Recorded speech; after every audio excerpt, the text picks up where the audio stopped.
Hello, everyone. My name is Catarina Marques Rodrigues. I am an event specialist for Defined.AI, and we are here today for the second edition of AI Talks. It's a series of conversations that Defined.AI is addressing to discuss the latest trends, challenges, and also opportunities in adopting artificial intelligence across various areas. So in the first edition of the AI Talks, we discussed live in Lisbon how AI is being adopted by the banking industry. So if you missed it, all the panels are available in our YouTube channel, Defined.AI, and we have also several highlights in our LinkedIn page, so please check them out.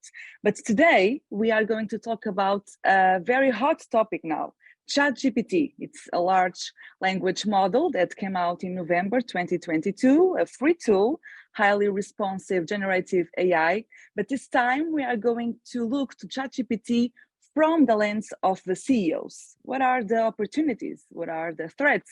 And for this panel, we will hear the expertise, the knowledge, and the thoughts of three big CEOs. We have with us Vasco Pedro. He is the CEO of Unbabel, where he and his team are trying to eliminate language barriers by combining machine translation and human post editing. Vasco has also a PhD in language technologies. We have also with us Meadows, CEO of AI Foundation, a dual commercial and non-profit organization with a vision to bring the potential of AI to everyone in the world so we can all participate fully in the future. And we have also with us Asha Saxena. She is an AI scientist, founder and CEO of Women Leaders in Data and AI. She is also a professor at Columbia University in New York City and the author of the bestseller, The AI Factor. And to moderate this amazing panel, we have with us Daniela Braga. She is the founder and CEO of Defined.AI. So let's bring Daniela to the stage to start this amazing conversation. Daniela, welcome and thank you for AI Talks. Thank you, Catarina, and thank you to my guests of today. It's a pleasure and an honor to have three CEOs of AI companies in the hype of the moment. We're living the summer of AI. And without further ado, I'm going to dive into the hot topics of today, ChatGPT through the lenses of AI CEOs. And I would love to start with you, Asha. You said in an interview in February, and quote, "I'm really excited about the time we're living and how ChatGPT, generative AI, has changed the way we're engaging with artificial intelligence now. I'm super excited about the time we live in today. With all the concerns that are being addressed, Asha, what excites you more about ChatGPT? And I'm going to add another layer about are we already in AGI? Also because I heard you on a coffee hour on Monday saying we are already in AGI, artificial general intelligence. I want to hear your thoughts on these two questions. Absolutely. First of all, thank you for having me. I'm always happy and excited to talk about artificial intelligence. I've spent 30 years in technology, building a data management consulting firm, e-commerce, and my last company was a healthcare software company, analytics company.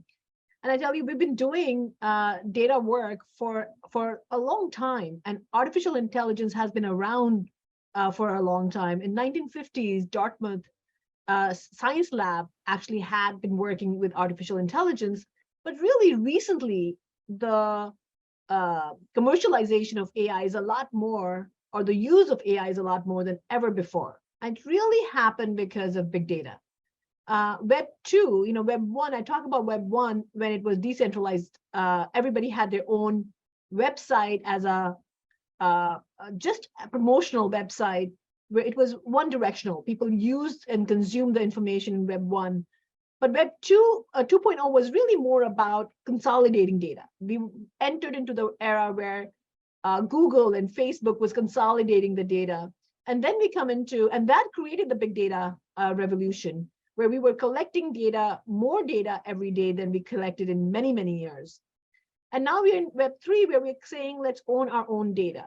So what happened between Web 2.0 and Web 3 is really the data has powered these algorithms to become stronger and more accurate.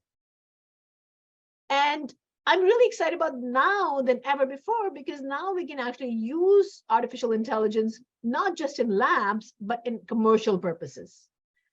ChatGPT in November, when it came out, within 5 days, they had 1 million users, and everybody's talking about that. And what happened with that? Common man understood what AI was and what the power of AI was. Before that, I would say, the four of us who are in the world of data knew what data could do with the algorithms. But ChatGPT brought AI in forefront of every business. I work with many large corporations, and I have large banks, and I'm talking to the C-suite, and they're telling me that how they all are really sitting down and trying to figure out how they can use generative AI in their business. So the conversations are becoming more real. Remember, technology used to be, engineers would work on technology and it would go on the shelf, and adoption was hard. And now with ChatGPT, everybody wants to get their hands dirty. So that's why I'm excited about AI. As a scientist, as an engineer, it's so nice to see when and that's what we get excited about, when as we create something and people can use for good. And so that's what makes me excited. A very interesting question which you asked about ANI and AGI. And just for the people who don't understand what that is, I just want to kind of give, I mention what that is really. Artificial narrow intelligence, which we call ANI, is really machine learning. So when you see Netflix or Amazon doing recommendation engines, that's artificial narrow intelligence. That's where we look at the data, we give recommendation, we prioritize, we cluster. And the next generation of AI is really artificial general intelligence, which is we talk about when machines become intelligent enough to be able to give you feedback, have a conversation. So it would be more like chatbots, and that's why ChatGPT kind of falls into the AGI. And then we move into artificial superintelligence, which is ASI, where now machines will become conscious. So those are the big three types of artificial intelligence which we are engaged in. And now we're kind of moving very quickly from narrow to general. And that's what I think you heard me talk about in the coffee hour, where I kind of touched upon those three pieces. And I think the narrow was where we used it, Siri, Alexa, Netflix recommendation engine. So we all knew about it, but now we are really talking about it because it's on our fingertips. Yes, that's so cool. We're at the same level of intelligence as humans right now.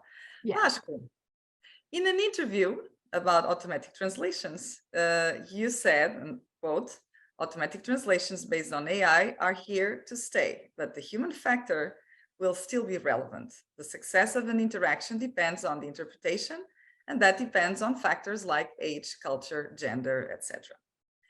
End of quote. So will the customers prefer to talk to a human than to a bot?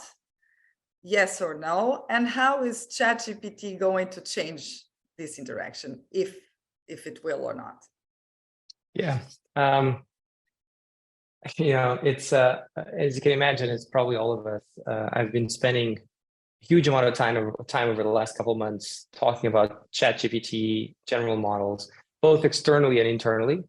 And the first thing I think is important to say is I haven't met anyone that could clearly, that really clearly felt or saw this coming before ChatGPT. Like even we have, it's not just me, but we have really amazing researchers at Unbabel. We were working with transformers, with generative models, with language models for the last 3 years. And everyone was kind of blindsided by ChatGPT, right? And so I think it was very hard.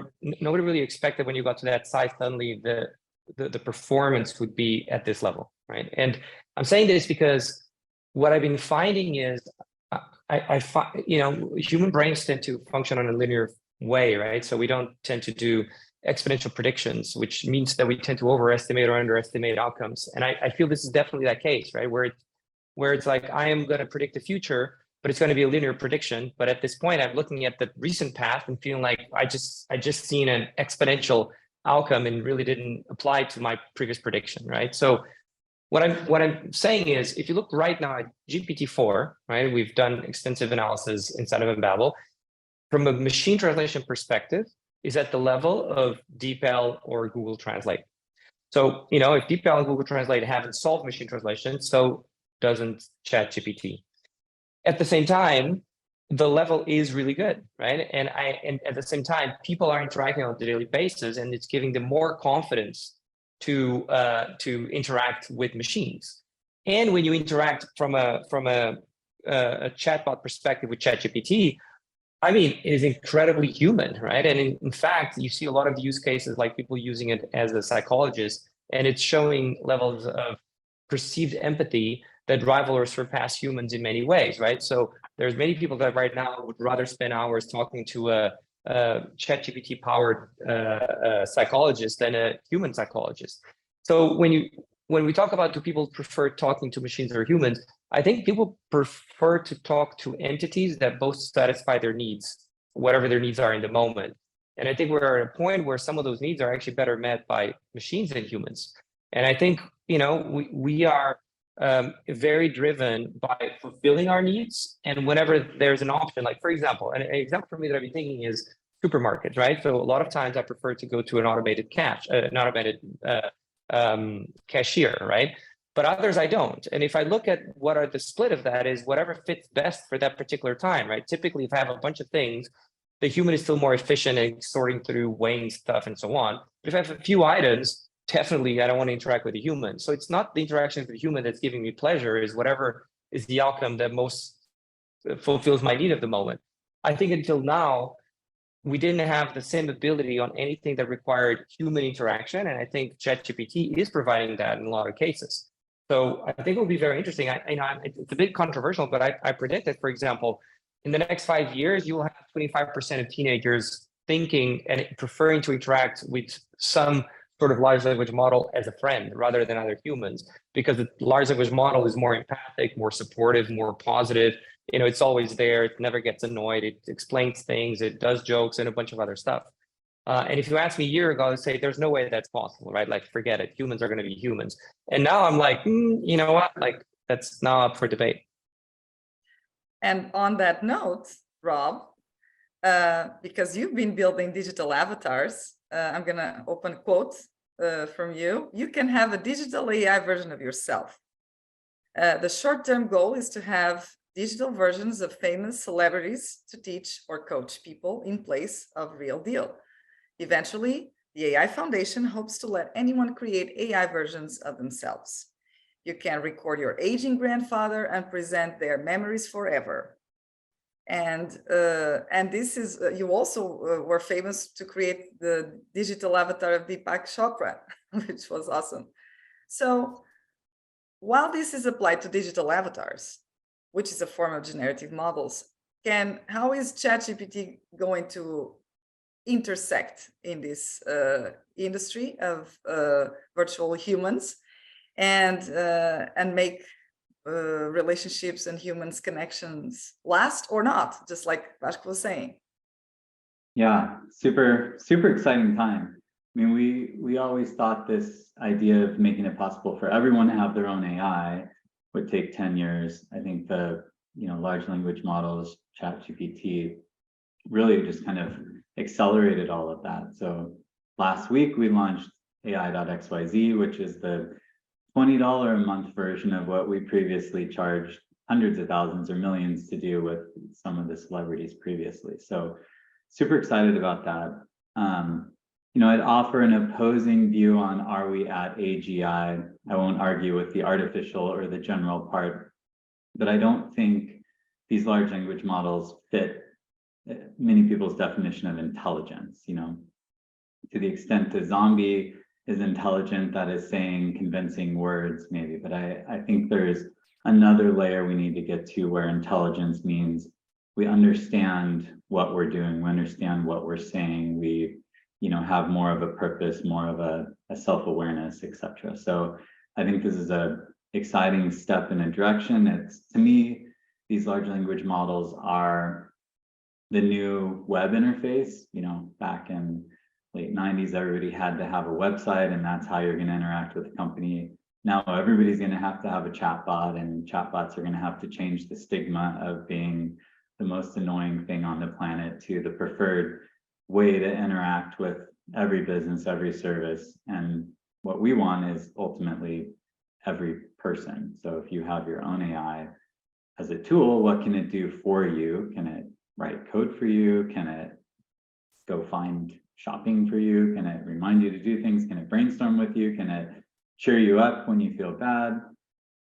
But also, what can your AI do with other people's AIs? Can it go out there and discover knowledge and friends and, you know, relationships for you? Can it go out and, you know, take tasks off your plate where you can go out and enjoy life and do the things you want to do while your AI does the work? So that's kind of the future we're moving toward. And I think ChatGPT and other large language models are a huge exponential leap toward that. I agree with what Vasco said there. So Asha, you just launched the AI Factor in February, which has been a bestseller on Amazon. And the subtitle is How to Apply Artificial Intelligence and Use Big Data to Grow Your Business Exponentially. Tell us how, if you were thinking about ChatGPT when you were writing this or not. I was not. I started this journey. Writing a book takes time, and during pandemic, it was really the time to reflect and think about my career. I've had 30 years of my career in data and analytics and machine learning, and so my whole thought was every time I would meet either customers or CEOs, they would ask me, "We've got data. What do we do with that?" And so the purpose of the book was during the pandemic that everybody's going digital, and how can organizations or businesses use data effectively to build their machine learning models or use AI in some format. The whole era of data science really had started.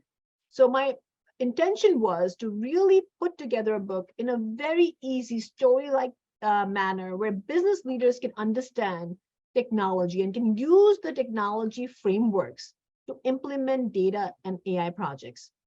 I also wanted, this book is also intentional for technology leaders so they can understand what business needs are and really align technology to the business to make sure that they can bring the maximum value. A lot of times when you're building technology, usually engineers get so excited and wrapped around the technology that they forget what the business implication is. And so the purpose of the book was really to make sure that as we build technology, we are building the technology for good. You know, I have a whole chapter dedicated on responsible and ethical AI and ethical practices. But really the goal was to to provide frameworks and methodologies for business leaders and technology leaders to really take step-by-step process to implement machine learning or AI within their organization to create productivity. Show us your book. Oh my God, yes, I have it right here.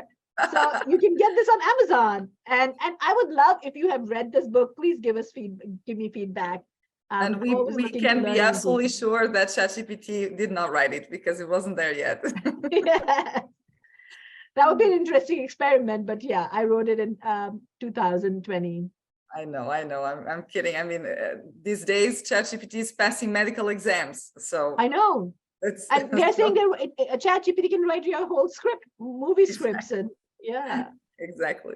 But you know, Daniela, yesterday I was talking at a conference here at IST in Lisbon about obviously ChatGPT, right? And we had the same question about is this intelligence? And I agree with Rob. It's like, well, that's not exactly what we understand of intelligence. Someone kind of had a good point, which is, look, if you have this thing that is passing engineering exams, and if you give it any kind of physics question that we throw at our, graduate students and he can answer, at which point, like if he keeps answering everything correct, at which point, like we have to start thinking maybe it is someone, like it's very hard to not think of it as intelligent, right? It was very interesting to look at the audience and some of the stuff they were saying and like from the perspective of a, let's say, not even normal human, but like an academic crowd of professors, that the behavior that they were seeing and interacting with was making it hard for them to not define it as intelligence in some way, right? It's like, how long until if it's saying everything you expect it to, and it answers everything you wanted, until, how long until you're like, okay, there has some sort of intelligence, even though we know that it's just predictive, right?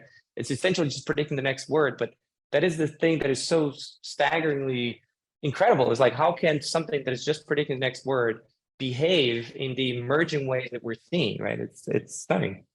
I think people will keep raising the bar for what is intelligence here. When we taught an AI to play chess, that was the holy grail. Like, if an AI could beat a human at chess, that's AI. Well, no, that's actually not AI anymore. That's just like a good algorithm, Turing test, etc. I think as we blow past this, I think what's going to happen is, people are going to become less impressed with the writing of a large language model and be able to kind of sense the pattern of, yeah, this is kind of like average work, and hopefully it just pushes the bar of what does it mean really to be more intelligent than an AI. And so I used to have this discussion a lot, Rob, on because we used to say like, oh, we want to show our AI, right? And we had this very difficult challenge of how do we show AI? What is intelligence? So we spent a lot of time in Unbabel trying to figure out how do we show this, and I had this strong debate, and I had very much that opinion. It's like, look, AI is this thing that somehow makes us feel like, if we really have AI, like when we really get AI going, it will feel like a human learning, right? So there's a component of learning, of being able to express themselves and having a learning like a human. And then a couple of weeks ago, I was using ChatGPT for something, and it did some things that I was like, I remember like I had a name of the company, and and I said, oh, can I give you more companies like this? And it suggested a bunch of companies and segmented it into categories. And then I took some of those companies, said, okay, now expand this into something else.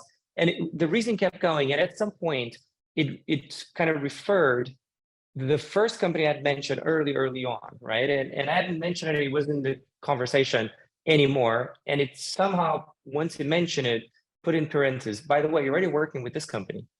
And it just little details that it kind of blew me away of like, it really felt like he had learned something and it was now incorporating in the reasoning, and even though I know that's not exactly what's happening, right? No. You anthropomorphize it very quickly, right? So at this point, and at some point, by raising the bar in it, we're gonna have to raise the bar of what intelligence means in humans as well, right? Because there's realistically a bunch of humans that are not nearly as intelligent, right? Not able to do that, right? On that note, it's complicated. How are you using ChatGPT? If it sounds like, how are you using it? Is it more to test the capabilities, or you're actually incorporating it in your business? No, in our case, we're starting to incorporate in our business. Not so much like actually in the core aspect and some of the translation stuff, right? So initially we tested it. Then the obvious thing is like, okay, well, if this is an alternative to other machine translation engines, great, let's do it. I think obviously brings risks for us, which is we've spent a significant amount of money and a lot of time developing our AI. And now what it means is a lot of our competitors can potentially develop similar things with much less effort. What we're leveraging is, okay, it also means that we can develop things faster, right? So there were, within translation, there's the translation bit of like, here's some text translated to something else, but there's actually a lot of accessories and adjacent functions that benefit this, like fix the source, right? Or correct the formality level, or figuring out anonymization, or a few other things, right?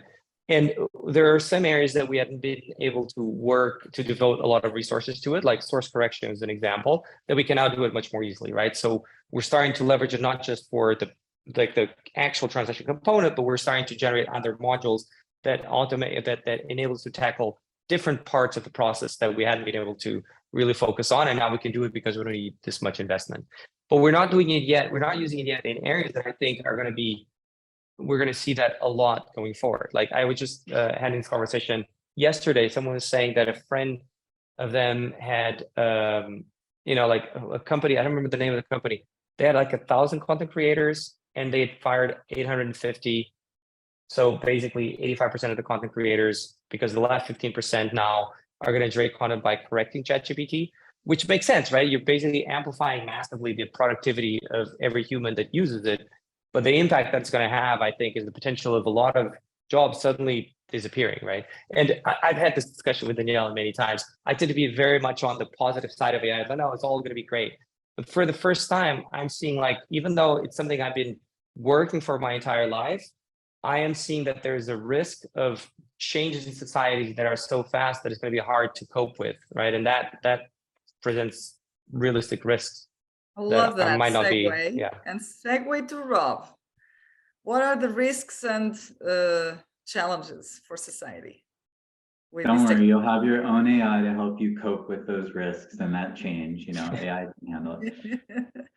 Yeah, I think there's a lot of dangers here.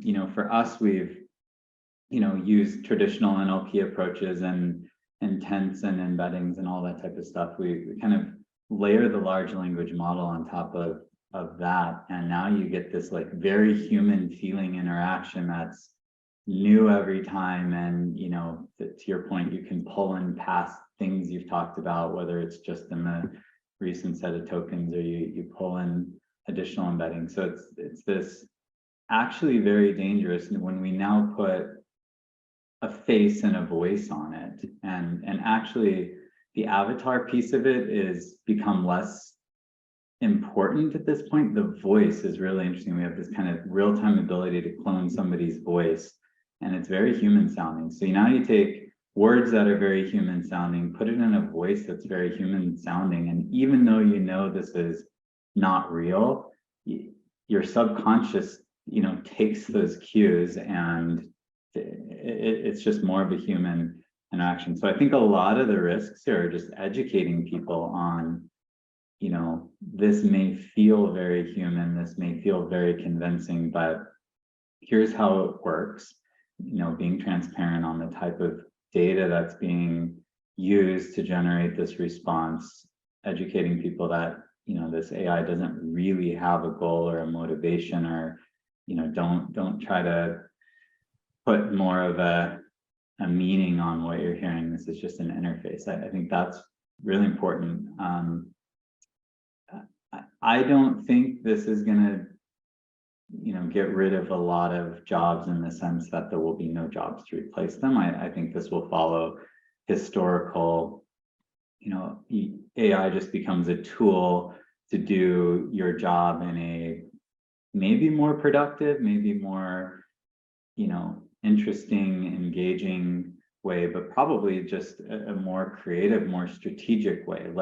Let these tools, let these AI models go do the little things and keep track of all of the noise that's hitting you and go get data, while I can kind of be more strategic. So maybe every job now has 3 AIs reporting to them, but I don't think that eliminates those jobs. I think it 10x's revenue of every company. Very well. How about we go around the table for final remarks on ChatGPT opportunities and ethics? Are we covering our bases on ethics, on the ethics front? Asha. So first of all, I have to close the loop on the AGI conversation Rob and Vasco was having. And I do believe that they both are right, because Rob, I agree with you that what is the definition of intelligent? Is chatbot really intelligent?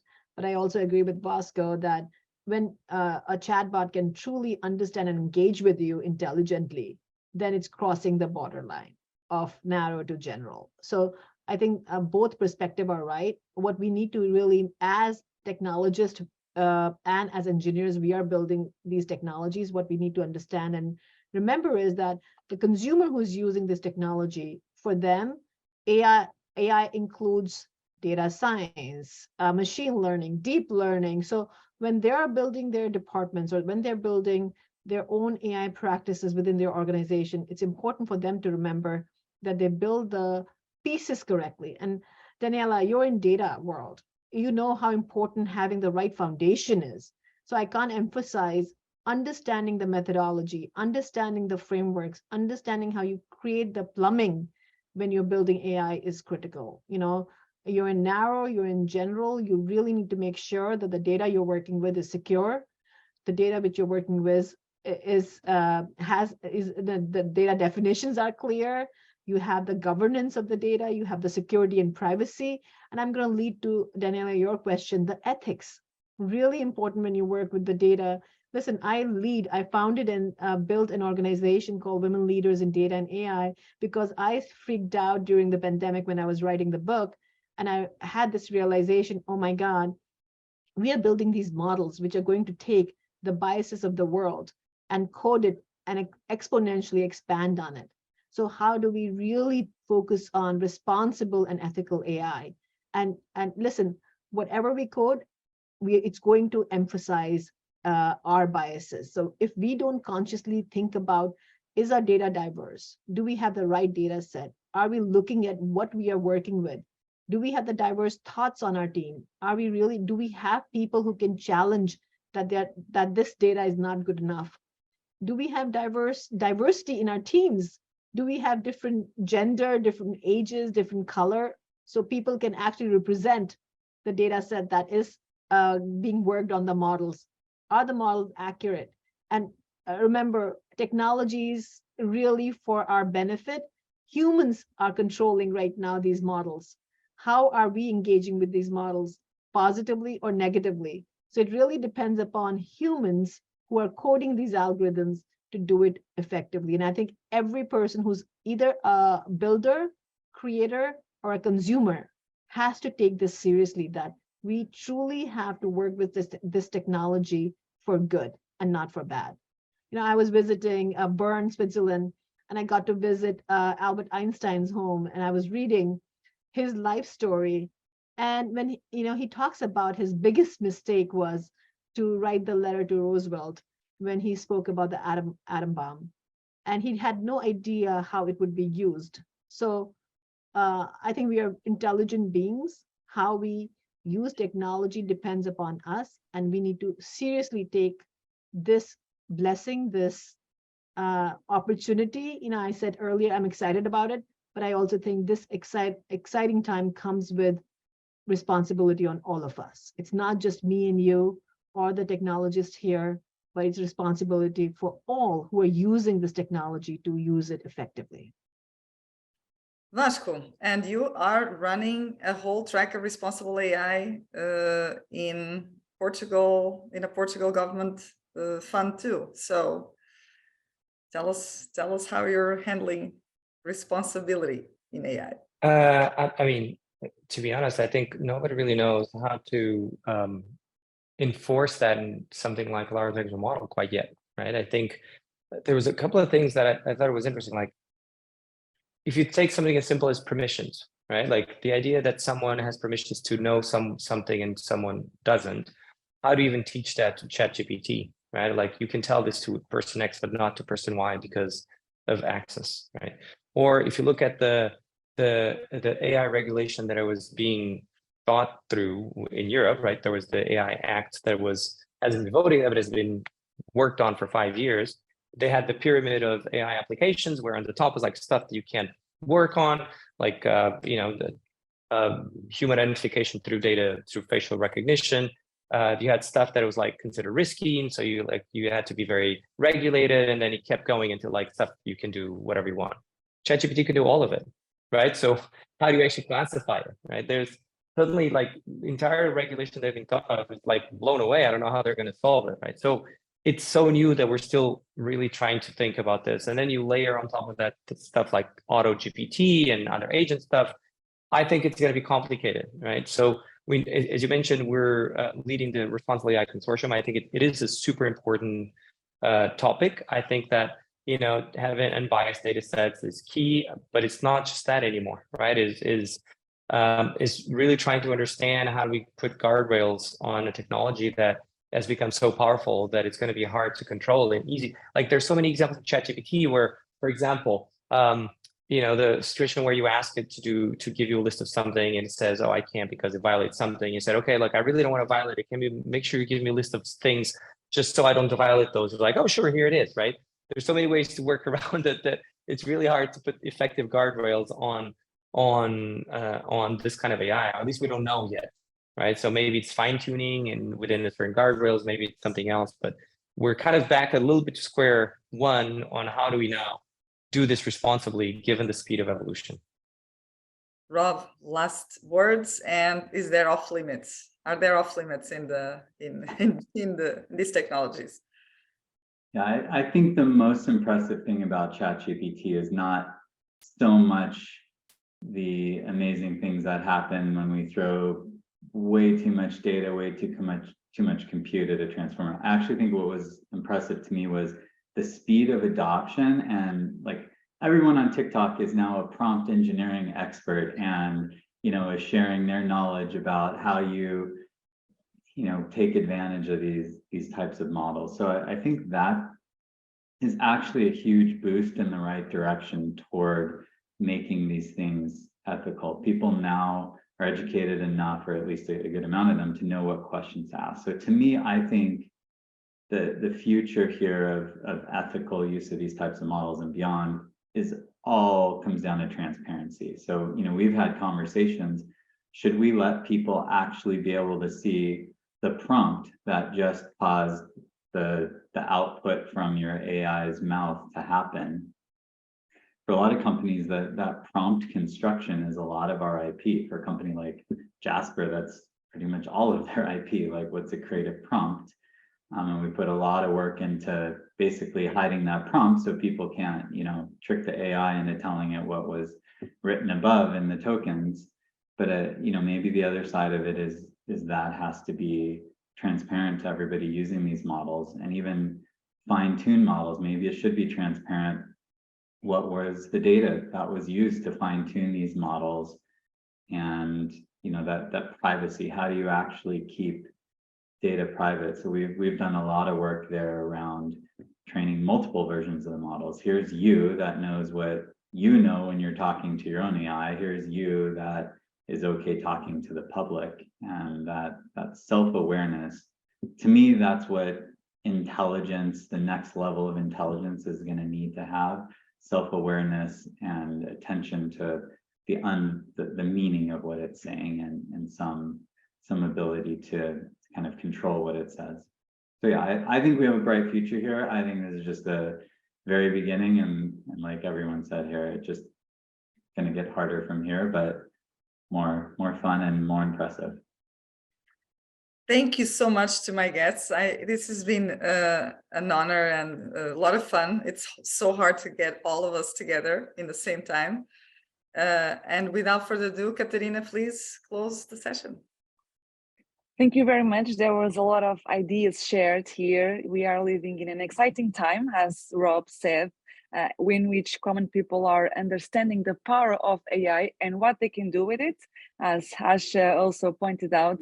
But there are also some needs that now are better met by machines than humans, Vasco, Pedro believes. So there were a lot of things shared here, including the risks that we are living in, but also the opportunities and the benefits of ChatGPT for business, but also for all of us. This was the second edition of AI Talks, and Defined.AI is going to continue to address these topics. The next edition, the third edition, is going to be in Web Summit in Rio de Janeiro, Brazil, in May the 2nd. So hope to meet you all there, but if not, follow us in our social media channels, in which we are going to share all of the highlights so that we can be all together in these talks, in which we are trying and continue to define the future together. Thank you very much.